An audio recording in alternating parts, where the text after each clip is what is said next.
It was 5:52 inches the morning when I heard my father coughing from the spare bedroom down the hall. Not the light, dry cough he sometimes had when the weather turned cold. This was deep, wet, the kind of cough that sits in your chest like something is trapped and struggling to get out. I had been awake for a few minutes already, lying in the dark, listening to the furnace hum. My wife, Diane, was still asleep beside me, her back turned, one arm curled under her pillow the way she always slept. I got up quietly, pulled on my housecoat, and walked down the hall to check on my father. He was sitting up on the edge of the bed when I opened the door. 76 years old, still broad across the shoulders even now, but his face in the dim light looked wrong, pale in a way I had not seen before. His hand was pressed flat against his sternum like he was trying to hold something in place. "Dad," I said, "what's going on?" "Just a spell," he said. "It'll pass." My father, Gordon Ashworth, had lived with us for 11 months by then. He had moved in the previous January after my mother passed away, and after his doctor in Barrie found early signs of congestive heart failure during a routine checkup. He was not an invalid. He cooked his own breakfast most mornings, watched the news, took short walks down our street in Mississauga when the weather allowed. But there were moments, and this was clearly one of them, when he was not fine at all, and he would never say so unless you were standing right in front of him and could see it for yourself. I told him I was going to take him to the hospital. He shook his head. "Don't wake Diane." "I wasn't planning to," I said, and I meant it differently than it probably sounded. I went back to the bedroom to get dressed. "My name is Frank Ashworth. I am 63 years old. I worked for 28 years as a project manager for a mid-sized civil engineering firm in Oakville before taking early retirement 2 years ago. I tell you this not because it matters to the story in the way careers usually do, but because it explains something about how I am wired. I am a man who solves problems quietly. I make lists. I plan contingencies. I do not ask for help easily, and I had spent a great many years in my marriage to Diane, assuming that was a flaw I needed to correct. I was pulling a sweater over my head when Diane's voice came from under the covers. "What time is it?" "Just before 6, I said. "Go back to sleep. I have to take my father to the hospital." There was a pause. A long one. "Is he okay?" "His breathing is off. I'm going to get him checked out." Another pause. Then she pushed herself up onto one elbow and looked at me in the gray light coming through the curtains. "Frank," she said, "I have the Hendersons coming at 9. You know that. I need the car." Diane ran a home staging business she had built over the previous 6 years. She was good at it. The Hendersons were a couple in Oakville selling a 4-bedroom property, and the consultation had been booked for 2 weeks. I knew all of this. It was on the calendar on the refrigerator door. "My father can barely breathe," I said. "I'm not saying don't take him," she said, and her voice was careful in that way it sometimes was. The way that told me she had thought about what she was going to say before she said it. "I'm saying I need the car back by 8:30 at the latest. You can drop him off, make sure he's checked in, and come back." I looked at her for a moment. "He's 76 years old with a heart condition," I said. "I'm not dropping him off and leaving." She sat up fully then. "Frank, I can't cancel on the Hendersons. Do you understand what that listing is worth to me?" "Call them and explain," I said. "Tell them there's a family emergency." "It's not an emergency," she said. "You said it yourself, it's probably just his breathing. They'll check him out and send him home." "You don't know that. I know that if I cancel on the Hendersons this late, I lose that contract, and probably 2 referrals along with it." She lay back down and pulled the duvet up to her shoulder. "Take an Uber if you're so worried about leaving, or call your sister. Margaret can meet you there." I stood in the doorway of our bedroom for a few seconds. I want to be precise about what I felt in that moment, because it was not exactly anger. It was something quieter than anger, and in some ways worse, the feeling of recognizing something you had been almost recognizing for a long time, and finally letting it come into focus. "Okay," I said. I went back down the hall, helped my father into his coat and boots, called a cab because it was faster than waiting for a rideshare that early in the morning, and we were at Trillium Health Partners Credit Valley Hospital by 6:40. His oxygen saturation was at 88% when they triaged him. They moved quickly after that. A nurse put him on supplemental oxygen, and they had him in a bed in the emergency department within 20 minutes. The attending physician, a young woman with short hair and very direct eyes, told me it was likely an acute exacerbation of his heart failure, possibly triggered by fluid retention, and that they would need to run tests and almost certainly keep him, at least overnight. I sat in a plastic chair beside his bed and watched the monitors and called my sister Margaret in Hamilton, who said she would come right away. My father fell asleep with the oxygen mask on and his big hands resting on the blanket, and for a while I just sat there in the particular silence of hospital mornings and thought about my wife telling me to take an Uber. Not because she was unreasonable in every respect. I had known Diane for 22 years and married her for reasons that were real, and that I still, if I was being honest, had not entirely stopped feeling. She was intelligent. She was funny in a way that surprised people who did not know her well. She had built something genuinely impressive out of her staging business, starting from almost nothing in her mid-40s. These things were true, and I am not going to pretend they were not. But I had learned something in those years that I had never quite let myself say out loud. Diane's generosity had a ledger. There were things she gave willingly, and there were things she gave only when the giving reflected well on her, and there were things she simply did not give. My father had never appeared on the right side of that ledger. Not really. Not ever. Margaret arrived at the hospital at 8:15, and I drove home in my car, which I had, in fact, taken, because I was not going to leave my father without a way to get back quickly if something changed. Diane's car was gone when I got back to the house. She had taken a cab or an Uber to the Hendersons. I stood in the kitchen and made coffee and looked out the back window at the yard, which was brown and flat under a November sky. The Henderson consultation presumably went well. She came home at noon in good spirits and made a point of telling me so. I did not tell her what my father's oxygen level had been when we arrived at the hospital. I asked her how she would like to spend the afternoon. She said she had client emails to answer, and then she wanted to watch something on Netflix, and could I please make sure my father's room was tidy before he came home, because she had a colleague coming by on Thursday. I said sure. I want to tell you something about that period between November and the following April, because this story did not happen all at once. It happened the way a lot of things happen slowly, and then in a rush. My father spent 4 days in hospital and came home with 2 new medications and instructions to limit his sodium intake and avoid exertion in cold weather. Margaret came up from Hamilton every other weekend to help, and I managed his medication schedule and drove him to his cardiology appointments at St. Michael's. Diane was pleasant to him at dinner and occasionally asked him how he was feeling. She did not, as far as I observed, ever sit with him when it was just the two of them. She did not ask him about his life in the way you ask someone when you are actually curious. She was polite in the way a hotel is polite, efficient, surface level, nothing personal. I had retired 2 years earlier than I originally planned, partly because of my father's health and partly because I had enough, and we had enough, and I was tired in a way that a vacation would not fix. Diane had seemed supportive of the decision at the time. What I did not fully understand then was that the decision had affected her sense of what our life was supposed to look like, and she had not entirely forgiven me for it. We had a joint account that we had maintained for the entirety of our marriage. Into it went everything: my retirement income, the proceeds of my pension, the dividends from investments I had been carefully building since my early 30s. Diane's staging business had a separate business account, which was hers entirely and always had been.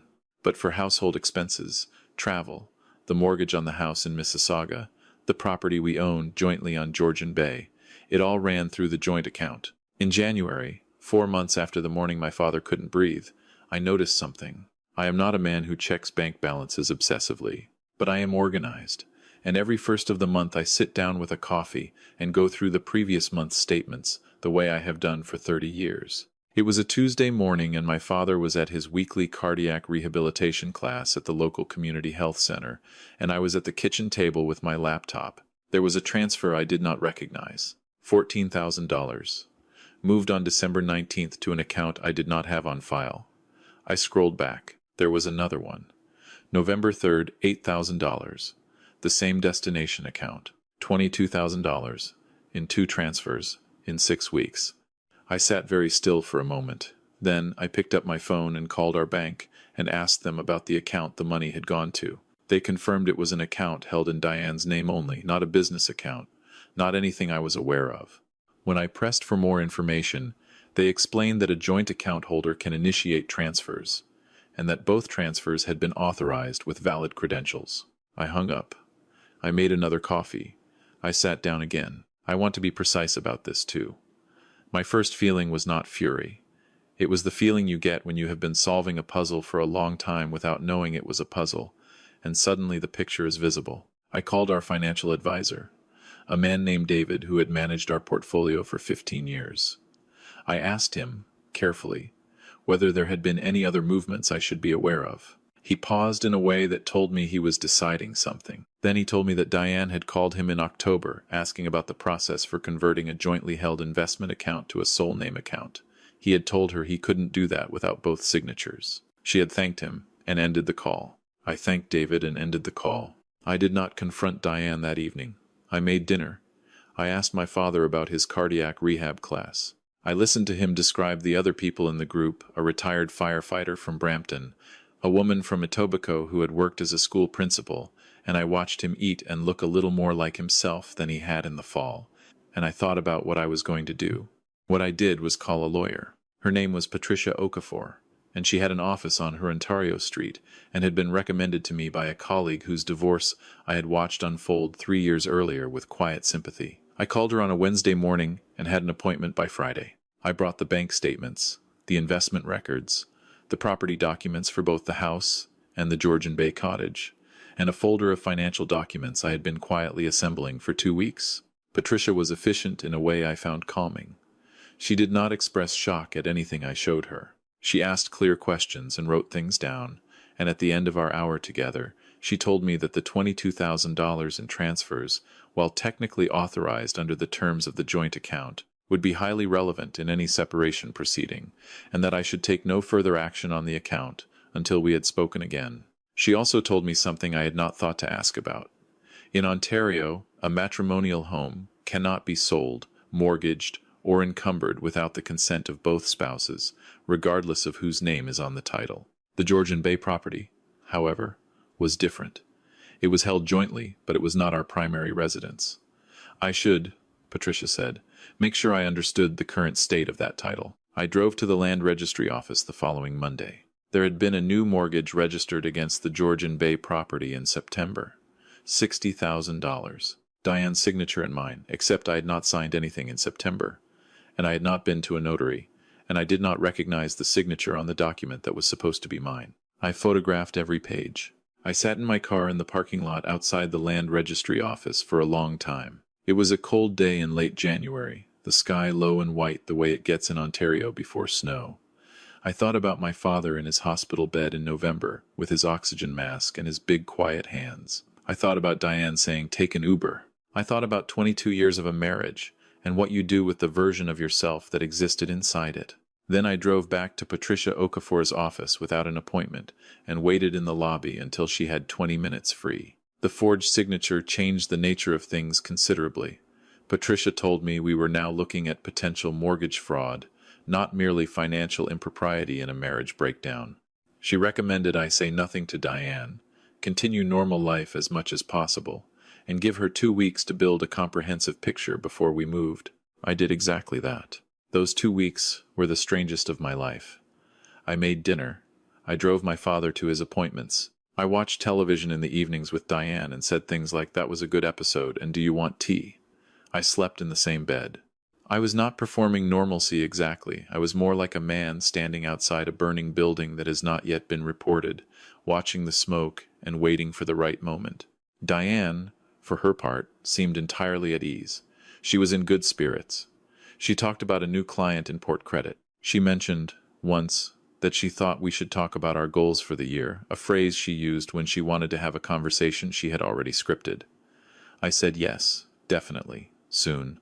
On a Thursday morning in the second week of February, I moved my own assets, my personal investment account, my RRSP, accounts that were held in my name only to a new institution. This was entirely legal. Patricia had confirmed it. Then I called Diane's business line, not her cell, and left a message saying I would not be home for dinner. I was not, in fact, anywhere dramatic. I was at Margaret's house in Hamilton, sitting in her kitchen while she made tea, and I told her everything I had not told her for the previous 3 months. My sister is 4 years younger than me and considerably sharper about certain things. She listened without interrupting, which is unusual for her, and when I finished, she said, I wondered when you were going to figure it out. You knew? I didn't know anything specific, she said. But I knew she wasn't in it with you. I knew that on the morning of Dad's emergency when you texted me from the hospital and said she had a client meeting. I had nothing to say to that. Patricia filed the separation application on a Friday in late February. I had moved a bag of clothing and my most important personal documents to a furnished apartment in Oakville, a short-term lease. Nothing dramatic, a place to be 3 days before. My father was staying with Margaret in Hamilton while things were in motion. He had not asked many questions.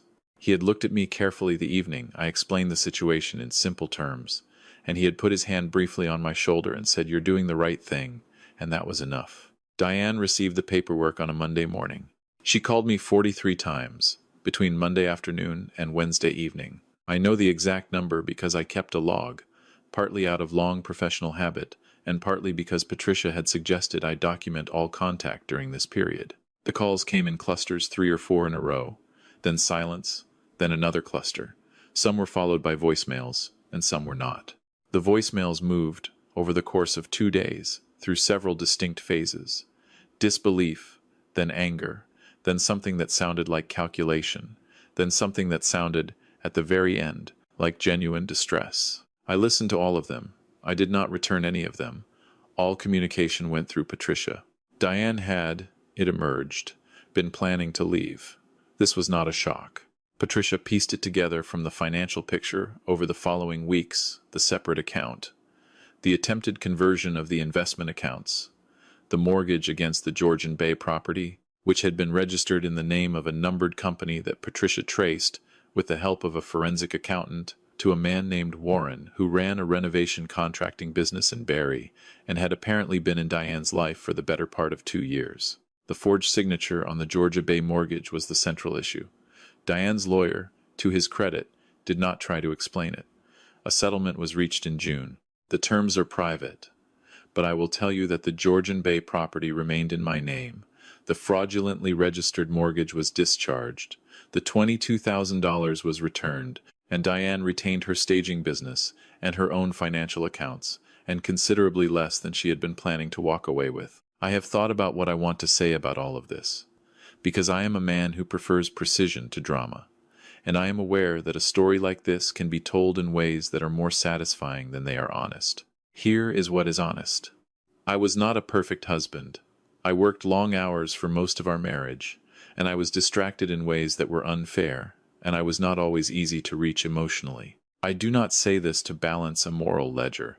What Diane did was wrong in ways that have legal names, but I say it because I think the people watching something like this deserve the full picture, not just the version where one person is purely a victim and the other is purely a villain. What I can say without qualification is this. The morning my father sat on the edge of that bed in the gray light, his hand pressed against his chest, unable to catch a full breath, that was the moment the marriage ended. Not because Diane wouldn't drive him to the hospital. A person can be wrong about a decision and still be worth forgiving. It ended because of the certainty in her voice when she said it, the complete absence of conflict, the ease of it. My father is doing better. He is back in the spare bedroom down the hall, in the Oakville apartment I moved to after the house in Mississauga was sold as part of the settlement. He takes his medications and goes to his cardiac rehab class and tells me about the retired firefighter from Brampton and the former school principal from Etobicoke. He makes his own breakfast most mornings. He walks to the end of the block and back when the weather is not too cold. Margaret drives up from Hamilton twice a month, and the 3 of us have dinner together and sometimes watch a game. And it is not the life I thought I would be living at 63, but it is a life I recognize as mine in a way that the previous few years had started not to feel. There are things I know now that I wish I had known earlier. I know that love without respect is not love, it is convenience wearing love's coat. I know that a person can share a bed with you for 2 decades and be fundamentally alone in their loyalty to you, and the terrifying thing is not that this is possible, but that it is possible to miss it for so long. I know that a marriage, like a financial account, can be drawn down quietly over years while the balance still looks reasonable on the surface, and by the time you notice the problem, much of what you had has already been moved somewhere else. I know that the people we take for granted, a 76-year-old man coughing in the dark, a sister 4 years younger, who is sharper about certain things, are sometimes the ones holding the whole structure up while we are busy looking somewhere else. If you are in a relationship where your emergencies are inconveniences to the person who is supposed to be your partner, where your father's oxygen saturation is less important than a client consultation, where your distress is a scheduling problem, I want to say this as plainly as I can. That is not a rough patch. That is information. And the longer you wait to act on it, the more it will cost you, in ways that will eventually show up on documents you did not know existed. I am not telling you to leave. That is your decision, and it is not a simple one, and I am not going to pretend it is. I am telling you to see clearly, to look at the actual account balance, not the one you have been imagining, to notice what happens to the people you love when they need something from the person standing beside you. Sometimes a person shows you exactly who they are at 5:52 in the morning, before the day has had time to arrange itself, when there is nothing at stake except the truth. Pay attention to those moments. They are trying to tell you something.